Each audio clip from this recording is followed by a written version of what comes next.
Mes parents ont secrètement préparé leur plan. Je savais qu'ils me tendaient un piège. Ensuite, j'ai fait semblant de leur dire que je partais pour un voyage d'affaires de 3 semaines. 2 jours plus tard, ils sont passés à l'action, et quand ils ont ouvert la porte de mon appartement, ils ont découvert quelque chose qui les a laissés figés de stupeur. Je m'appelle Élise Fournier. J'ai 34 ans et, pendant la majeure partie de ma vie, j'ai été la fille qui recevait les restes tandis que ma sœur avait tout servi sur un plateau d'argent. Quand mon grand-père est décédé, il m'a légué son Pentouse au centre-ville de Lyon, le seul endroit où je m'étais toujours senti chez moi. Il était à moi seul. Sans condition, sans partage. Mes parents ont secrètement préparé leur plan. Je savais qu'ils me tendaient un piège.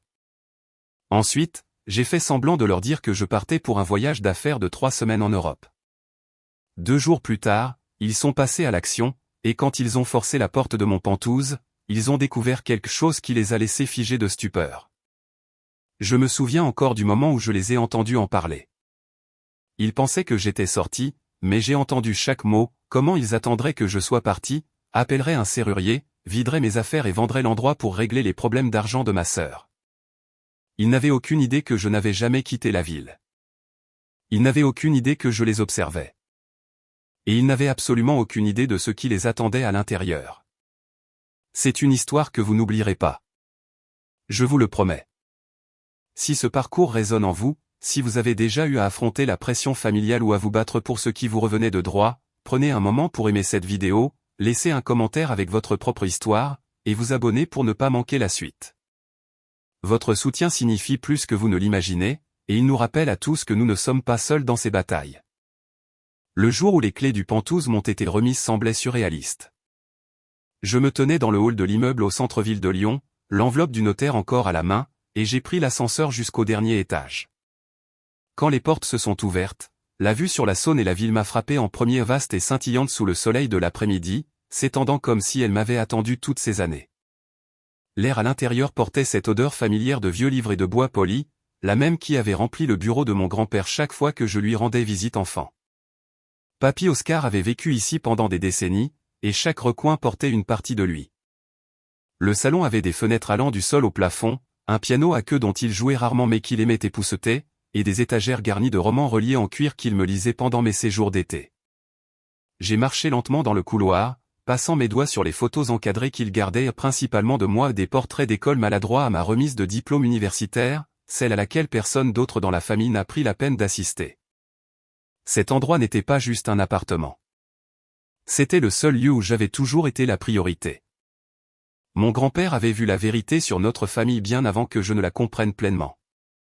Il a observé comment mon père, Alain Fournier, et ma mère, Catherine Fournier, investissaient tout dans ma sœur, Camille, qui avait 6 ans de moins et était d'une manière ou d'une autre toujours le centre de leur monde. Dès le plus jeune âge, le favoritisme était clair. Quand Camille a voulu des cours de danse à 10 ans, mes parents l'ont inscrite sans hésiter dans le meilleur studio de la ville. J'avais alors 16 ans, et je suppliais pour des fonds pour rejoindre le club de débat, une somme modique comparée à un coaching privé.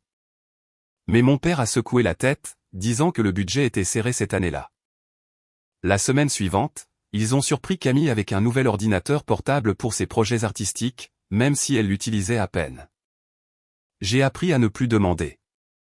Mes excellents bulletins de notes méritaient un rapide coup d'œil de mon père avant qu'il ne se tourne pour louer les peintures aux doigts de Camille comme si c'était des chefs-d'œuvre. Ma mère hochait la tête, ses yeux ne brillant que lorsqu'elle parlait du dernier passe-temps de Camille. Je me suis plongé dans des emplois à temps partiel à la bibliothèque et dans le tutorat pour couvrir les extras qu'il prétendait ne pas pouvoir se permettre pour moi. Papy Oscar l'a remarqué. Il se glissait dans ma chambre avec une part de tarte ou m'invitait au centre-ville pour des week-ends aux Pentouse. Là, il m'a appris les échecs sur le vieil échiquier près de la fenêtre, me disant de penser plusieurs coups à l'avance et de ne jamais révéler ma stratégie trop tôt. Il célébrait mes petites victoires, la bourse que j'ai obtenue par moi-même, le stage que j'ai décroché sans relation, pendant que mes parents étaient au récital ou aux expositions de Camille. Ils savaient qu'ils aimaient la version d'eux-mêmes qu'ils voyaient en elle, la créative, la charmante, celle qui reflétait leurs rêves. En moi, ils voyaient le côté pratique et indépendant qu'ils ne voulaient pas reconnaître. Ça leur faisait peur, m'a-t-il chuchoté un jour, parce que ça leur rappelait leurs propres limites. quand j'ai obtenu mon diplôme universitaire avec mention, en travaillant la nuit pour payer les frais de scolarité, Papy Oscar était le seul dans le public. Mes parents ont envoyé une carte, occupée par la dernière aventure de Camille pendant son année sabbatique en Europe, entièrement financée par eux. Debout dans le Penthouse maintenant, j'ai posé mon sac dans la chambre principale, la couette qu'il avait choisie toujours sur le lit. Chaque détail me semblait être la preuve que quelqu'un m'avait vraiment vu. Le citronnier qu'il avait planté sur le balcon il y a des années avait grandi, ses branches lourdes de fruits, même dans l'automne plus frais de Lyon. Pour la première fois, j'avais quelque chose de solide qui ne pouvait pas m'être enlevé ou redirigé vers Camille. C'était la sécurité dans une ville où le loyer dévorait la moitié de mon salaire, un espace pour respirer. Après des années à joindre les deux bouts, je me suis assise dans son fauteuil de lecture près de la fenêtre, les lumières de la ville commençant à scintiller en bas, et j'ai laissé le calme s'installer autour de moi. Ce n'était pas juste une propriété, c'était une validation, un toit choisi for moi sans condition. Je ne me doutais pas à quel point mes parents essaieraient rapidement de changer cela. Un soir, je suis passé chez mes parents à l'improviste. J'avais avec moi une boîte de vieilles photos du Penthouse, pensant qu'ils voudraient peut-être les ajouter à l'album de famille qui semblait tourner autour de la vie de Camille. J'ai sonné une fois, mais personne n'est venu. Alors, je suis entré avec le double des clés qu'il m'avait donné il y a longtemps, celui que j'utilisais rarement maintenant. Le salon était sombre, et j'ai été attiré par la faible lueur provenant de la cuisine. Des voix s'élevaient, basses et intenses, comme s'ils discutaient de quelque chose qu'ils ne voulaient pas qu'on entende. Je me suis arrêté dans le couloir, la boîte en équilibre dans mes bras, et j'ai écouté. Les mots de mon père sont venus en premier, tranchants et délibérés. Nous le ferons quand Élise partira en Europe pour ces 3 semaines, a-t-il dit. C'est assez de temps pour trouver un serrurier, vider ses affaires et mettre le Penthouse sur le marché. 1 million d'euros effacera la dette de carte de crédit de Camille et lui permettra de s'installer dans une location décente dans un meilleur quartier de la ville.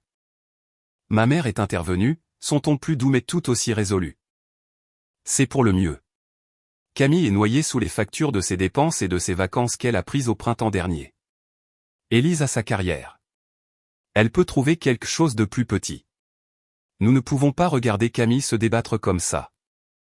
La conversation a changé, et ma cousine Jeanne Fournier a été mentionnée ensuite. Mon père a suggéré de la contacter pour de l'aide avec le déménagement, puisqu'elle était pragmatique et habitait à une courte distance en voiture. Jeanne peut venir trier les affaires d'Élise, a-t-il expliqué.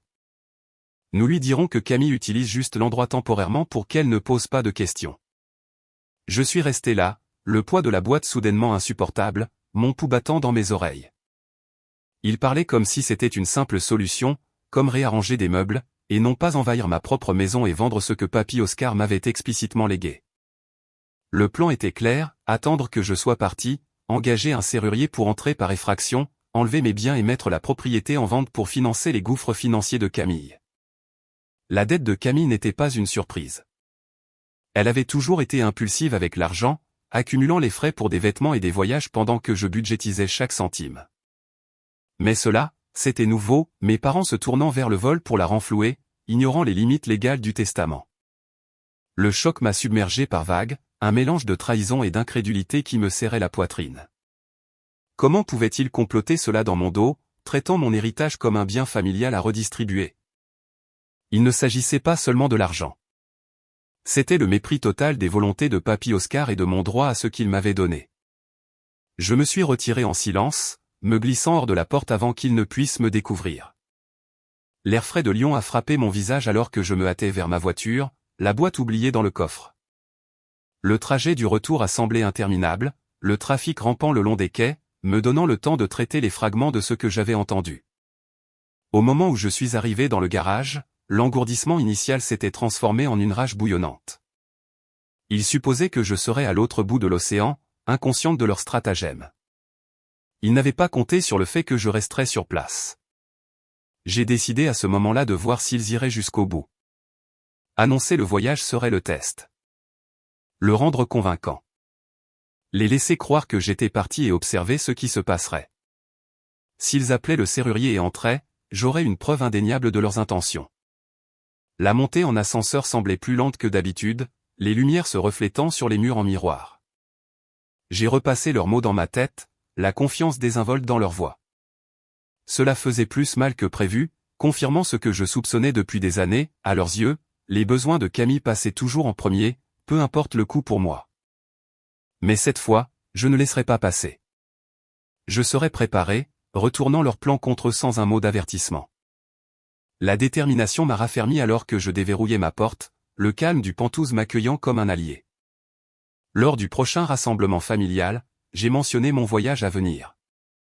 C'était un dîner dominical chez mes parents, le genre qu'ils organisaient encore régulièrement, même si Camille avait son propre appartement. La table était dressée avec le repas habituel de ma mère, poulet rôti, purée de pommes de terre et les haricots verts que Camille demandait toujours. Mon père était assis en bout de table, découpant la viande pendant que ma mère passait les assiettes.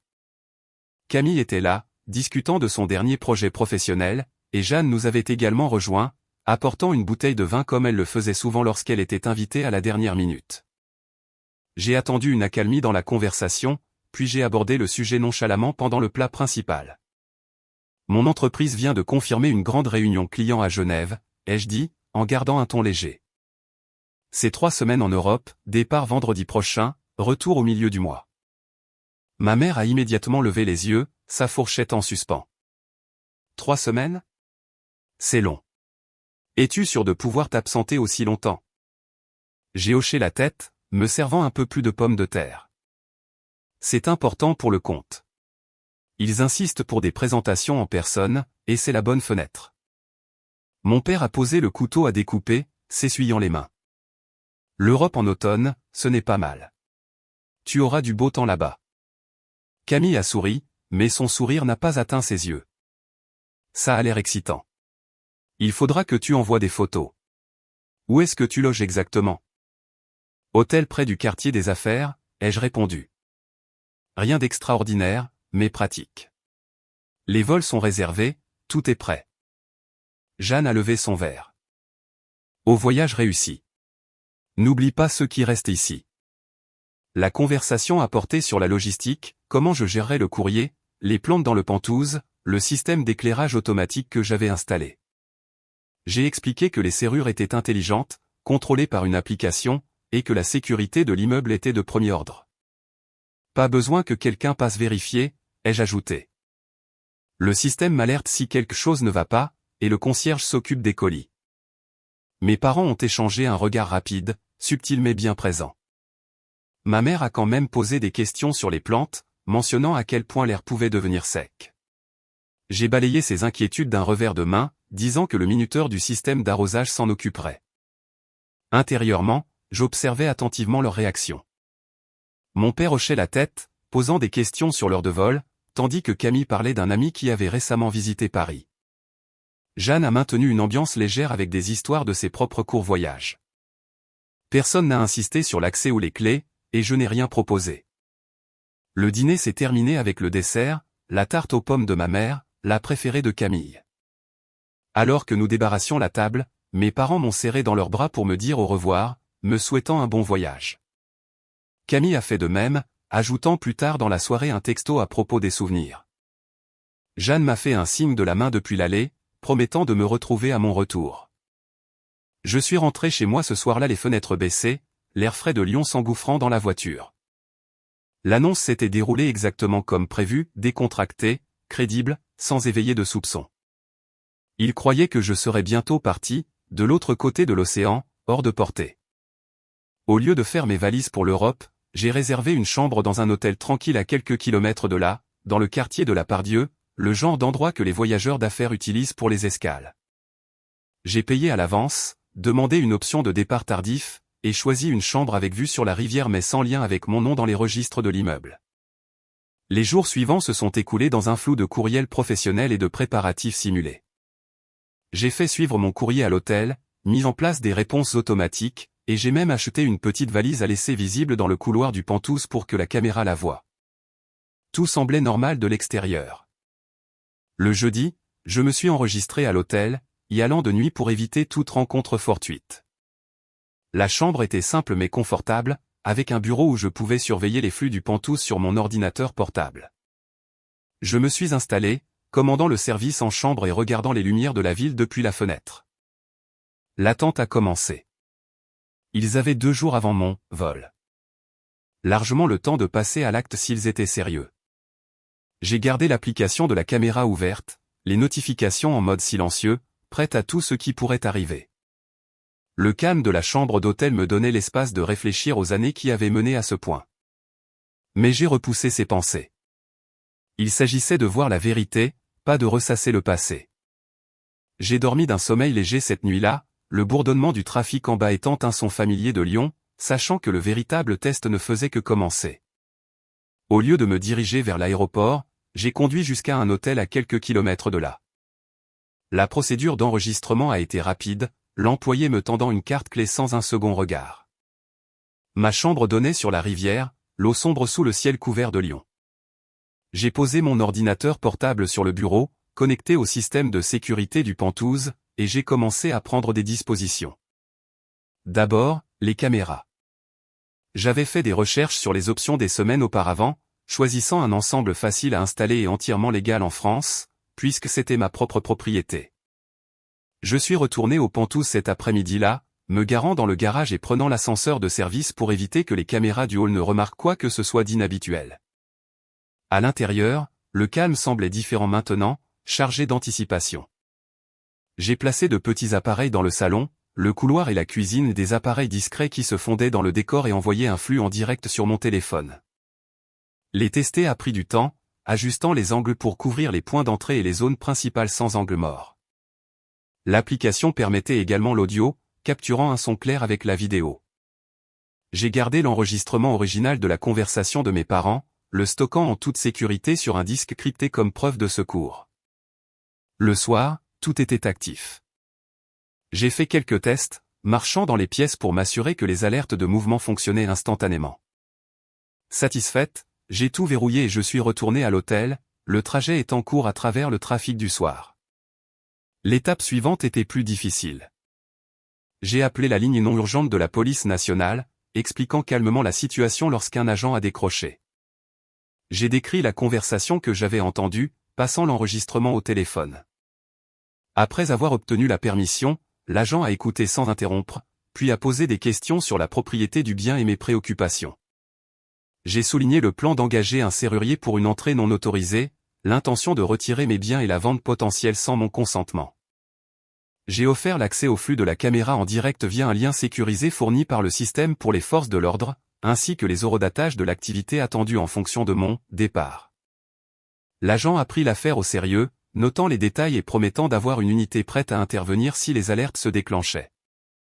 Ils ont apprécié le préavis et les preuves, en faisant une priorité de surveillance plutôt qu'un simple signalement.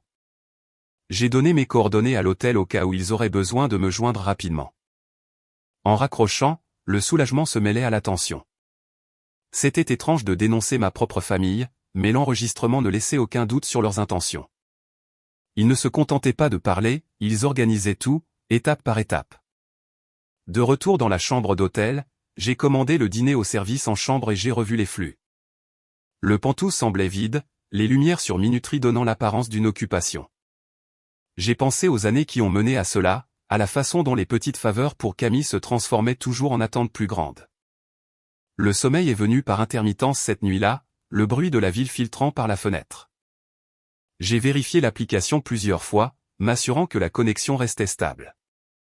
L'attente était la partie la plus difficile, sachant qu'il pouvait agir à tout moment. Le matin a apporté du café du hall et plus de surveillance. J'ai travaillé sur de vrais dossiers clients pour m'occuper, la routine me servant d'ancrage au milieu de l'incertitude. Chaque notification me faisait sursauter, mais c'était de fausses alertes, des livreurs ou la maintenance de l'immeuble. J'ai revu le numéro de rapport de police qu'il m'avait donné, prêt à le référencer si nécessaire.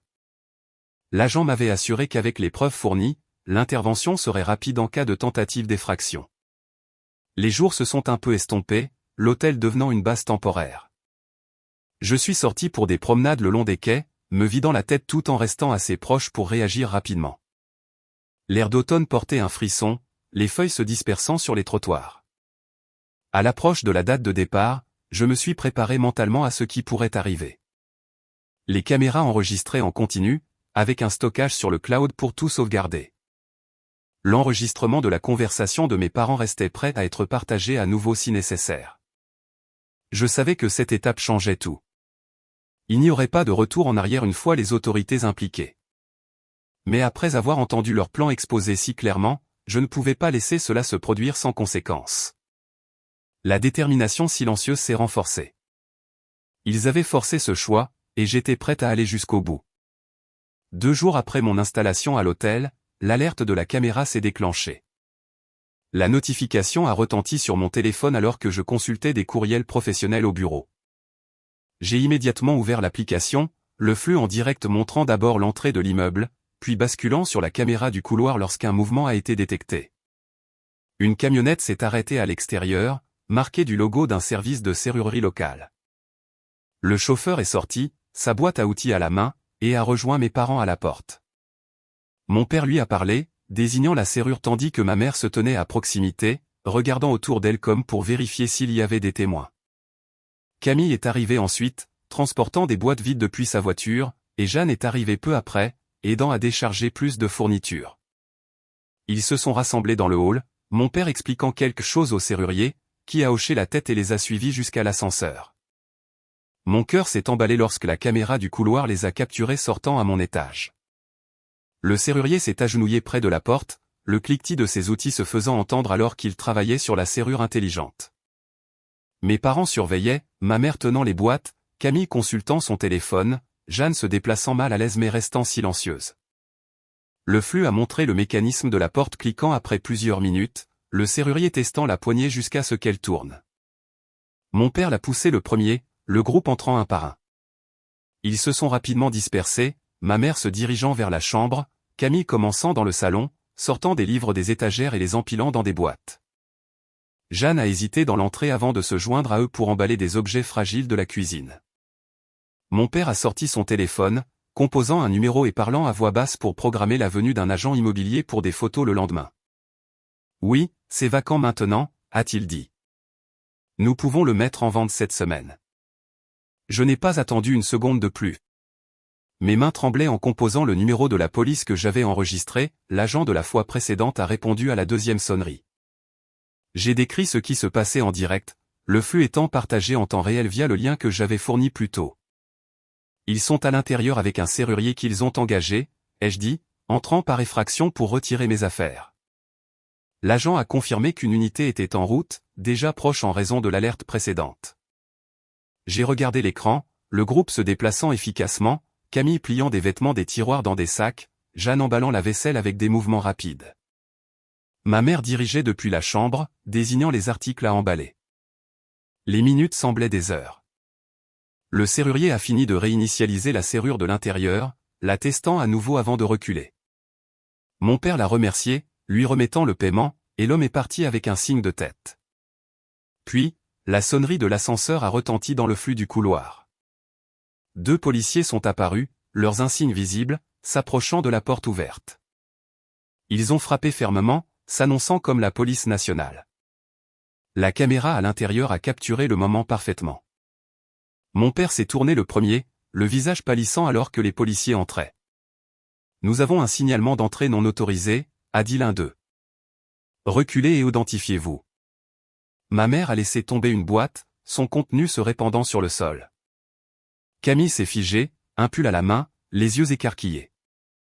Jeanne a reculé contre le mur, la bouche ouverte de stupeur. Les policiers ont demandé des pièces d'identité, expliquant que la propriétaire avait signalé une possible effraction et fourni des preuves en direct. Mon père a tenté de parler, invoquant un accès familial, mais l'enregistrement que j'avais partagé l'a interrompu, la conversation sur l'embauche du serrurier se faisant entendre clairement. Ils ont séparé le groupe pour les interroger, le serrurier étant rappelé comme témoin. Les policiers ont documenté la scène, photographiant les boîtes et les objets déplacés. Mes parents ont soutenu que c'était un malentendu, mais les preuves s'accumulaient contre eux, le serrurier engagé, les affaires déjà emballées, l'appel à l'agent immobilier sur haut-parleur. Camille s'est mise à pleurer, Jeanne paraissait pâle et silencieuse. Les policiers ont émis des amendes pour violation de domicile, expliquant la gravité de la situation compte tenu de l'entrée par effraction et de l'intention de disposer des biens. J'ai tout regardé depuis ma chambre d'hôtel. Le flux était stable, ma respiration courte. Le choc sur leur visage en réalisant qu'ils étaient pris était profond. Mon père, silencieux pour une fois, ma mère se couvrant le visage. Les policiers ont terminé, les avertissant de partir immédiatement et de ne pas revenir sans permission. Le groupe est sorti, laissant les boîtes derrière eux, le serrurier secouant la tête en les suivant. La porte s'est refermée derrière eux. Le Pentouse était de nouveau silencieux. Je me suis rassise, l'adrénaline se dissipant pour laisser place à un lourd épuisement. La ligne avait été franchie, et il n'y avait pas de retour en arrière possible. La nouvelle du rapport de police s'est rapidement répandue dans nos cercles de Lyon. L'application des résidents de l'immeuble a bourdonné de notifications ce soir-là, des voisins postant anonymement sur une tentative d'effraction au niveau du Pentouse. Quelqu'un avait vu la camionnette du serrurier et les voitures de police, et la rumeur s'est vite propagée dans une communauté où la vie privée était précieuse, mais où les ragots prospéraient. Le matin, des messages sont apparus sur les forums de quartier en ligne, spéculant sur des conflits familiaux et avertissant les autres de vérifier leurs serrures. Je suis resté à l'hôtel, surveillant de loin l'histoire qui prenait de l'ampleur. Des amis du travail m'ont envoyé des textos, demandant si tout allait bien après avoir entendu des rumeurs. J'ai gardé des réponses courtes, disant que c'était un malentendu en cours de règlement par voie légale. L'impact a été le plus dur pour Camille. Son entreprise, une agence de marketing de taille moyenne à la Pardieu, avait une politique stricte sur la conduite personnelle affectant la marque. Des chuchotements ont commencé dans son bureau, ses collègues voyant le rapport public lié à son nom et remettant en question son jugement. Son manager l'a convoqué à une réunion, exprimant son inquiétude quant à la perception des clients. En une semaine, ils l'ont licencié, invoquant une restructuration mais indiquant clairement que l'incident avait joué un rôle. Mes parents ont réagi avec fureur, m'appelant d'abord de manière répétée jusqu'à ce que je bloque temporairement leur numéro. Ils ont engagé un avocat, intentant une procédure civile pour contester le testament, affirmant que Papy Oscar avait été influencé ou manquait de capacité au moment de la signature. Les documents sont arrivés à mon hôtel, exigeant que je comparaisse pour une déposition. J'ai consulté mon propre avocat, celui qui avait géré la succession. Elle a examiné les documents et a secoué la tête lors de notre réunion dans un café tranquille du centre-ville. Le testament était inattaquable, notarié, attesté par des professionnels de la santé confirmant sa santé d'esprit. Il n'y avait aucune ambiguïté dans la formulation, me léguant le Pentouse à moi seul. Les dates d'audience se sont succédées au cours des semaines suivantes. L'avocat de mes parents a insisté sur la communication des pièces, demandant des dossiers financiers et des déclarations familiales, mais les preuves soutenaient la validité du testament. Jeanne a fourni une déposition, admettant qu'on lui avait demandé d'aider à déplacer des objets mais qu'elle n'était pas au courant du serrurier ni du plan de vente. Son témoignage a encore affaibli leur dossier. Le juge a statué rapidement lors des audiences préliminaires, rejetant les allégations d'influence indue pour manque de preuves. Les coûts se sont accumulés pour mes parents, les frais juridiques s'élevaient à 10 000 € qu'ils n'avaient pas prévus. La nature publique du dépôt n'a fait qu'alimenter davantage de discussions en ligne, les voisins et les connaissances lointaines donnant leur avis sur les réseaux sociaux. Camille a eu du mal à trouver un nouveau travail, son curriculum vitae étant entaché par cette association. Elle est retournée vivre temporairement chez mes parents. L'aide financière qu'ils avaient prévue était maintenant inversée. Mon père a cessé ses habituels événements communautaires, et ma mère évitait les rassemblements sociaux où des questions pourraient être posées. Un après-midi, un message de Jeanne est arrivé. Elle s'excusait de s'être impliquée, expliquant qu'elle avait cru qu'il s'agissait d'un emprunt temporaire pour le bien de Camille. Elle a écrit que voir la police avait tout changé pour elle, lui faisant réaliser à quel point les choses étaient allées loin. Elle a demandé si nous pouvions parler, espérant se racheter. Je l'ai lu plusieurs fois dans ma chambre d'hôtel, le bruit de la circulation de la ville en fond sonore. Les mots étaient sincères, mais la blessure était profonde. J'ai répondu poliment, la remerciant pour ses excuses mais disant que j'avais besoin d'espace et que je n'étais pas prête à renouer le contact. Ce n'était pas dur, juste ferme la limite que je devais fixer. Le procès a traîné un peu plus longtemps, mais l'issue était inévitable. L'audience finale a confirmé l'application du testament, ordonnant à mes parents de payer les frais de justice en plus de leurs propres dépenses. Aucun appel n'a suivi. Les preuves étaient trop solides. Les retombées se sont installées dans une nouvelle normalité. Les conversations dans nos cercles familiaux élargis ont changé. Certains parents ont pris leur distance avec mes parents. Camille s'est concentrée sur sa reconstruction en silence, acceptant des missions en freelance tout en vivant à la maison. J'ai prolongé brièvement mon séjour à l'hôtel, laissant le temps à la poussière de retomber avant de retourner aux Pentouses.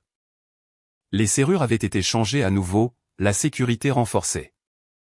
L'incident a laissé des traces, mais il a aussi clos un chapitre. La distance s'est creusée, non seulement physique mais aussi émotionnelle. La confiance était brisée au-delà de toute réparation.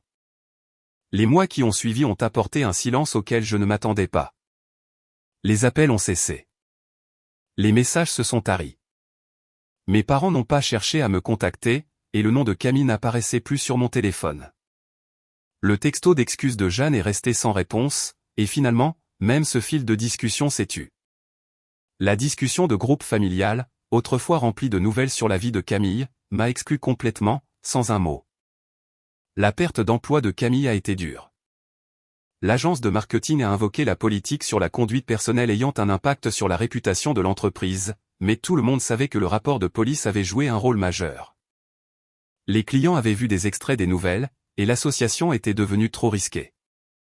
Elle a cherché de nouveaux postes, envoyant des curriculums vitae à de plus petites agences, mais les entretiens étaient rares. Pour la première fois, elle a été confrontée à la réalité de se construire sans le filet de sécurité que mes parents lui avaient toujours fourni. Mes parents ont géré les retombées financières discrètement.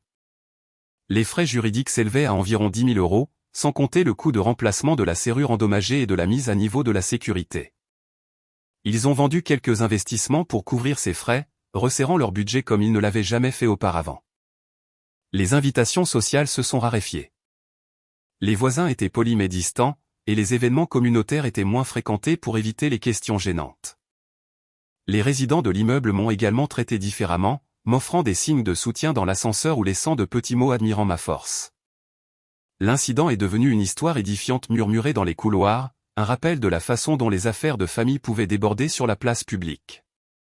Je suis retourné vivre dans le Pentouze après mon séjour à l'hôtel, l'espace semblant plus grand et plus paisible sans la tension constante.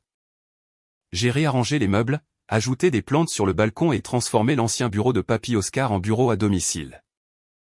Le travail a continué de manière stable, les clients n'étant pas au courant de la tempête personnelle.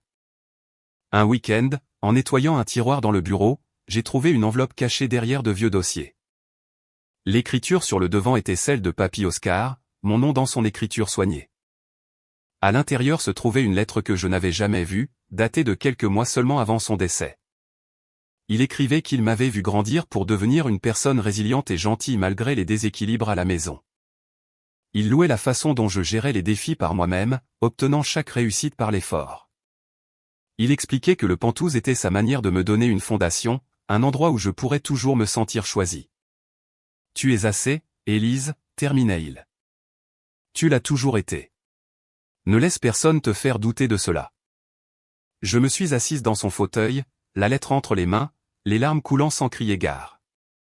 Les mots m'ont submergé, comblant un vide que je n'avais pas réalisé être encore là. Pendant des années, je m'étais mesuré à l'attention que Camille recevait, me demandant ce qui me manquait. Papy Oscar a vu la vérité. Il savait que ma force venait du fait de me tenir seul quand c'était nécessaire. Les larmes étaient pour sa perte, pour la famille que je pensais avoir, et pour le soulagement de finalement libérer ce poids.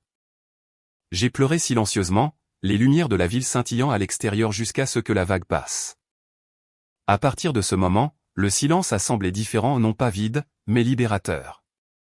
Plus d'attente d'une approbation qui ne viendrait jamais. Plus de justification de mes choix. Mes parents et Camille se sont estompés à l'arrière-plan de ma vie, leur contact bloqué, leur chemin peu susceptible de se croiser dans une ville de cette taille. La tentative de réconciliation de Jeanne est restée sans réponse, une limite que j'ai maintenue pour ma propre paix. Le Pentouze est devenu vraiment le mien. Rempli de nouvelles routines et de petites joies. J'ai invité des amis à dîner, travaillé tard avec la vue sur la ville pour compagnie, et je me suis occupé des plantes que Papy Oscar avait aimées. En y repensant, la douleur de leurs actions persistait, mais la clarté qu'elle a apportée aussi. La famille, ce n'est pas toujours le sang. Ce sont les gens qui voient votre valeur sans condition. Leurs choix ont eu des conséquences. Ils n'ont pas pu échapper aux difficultés financières, à l'isolement social et à la prise de conscience que le favoritisme a un coût.